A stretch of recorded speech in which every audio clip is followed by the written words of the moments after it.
अस्सलामु अलैकुम नाज़रीन, JN न्यूज़ HD के साथ मैं हूं नाइला भट्टी। नजर डालते हैं आज की अहम खबरों पर।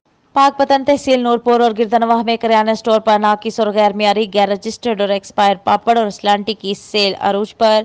दुकानदार हजरात ज़ाती मुनाफा के लिए मासूम बच्चों की जिंदगी और सेहत से खेलने लगे।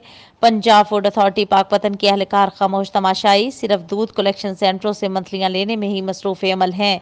रिपोर्ट कर रहे हैं हमारे ब्यूरो चीफ नज़ीर अहमद चौधरी। पाकपतन नूरपुर के नवाही गांव चक नंबर 62 SP के रहायशी डॉक्टर मोहम्मद शब्बीर के 2 मासूम बच्चों ने मुकामी किराना स्टोर से भिंडी गोश्त नामी मुजरे सेहत पापड़ लेकर खाए, जिसे दोनों बच्चे 4 साल लारेब और 6 साल गुड़िया की तबीयत बिगड़ गई।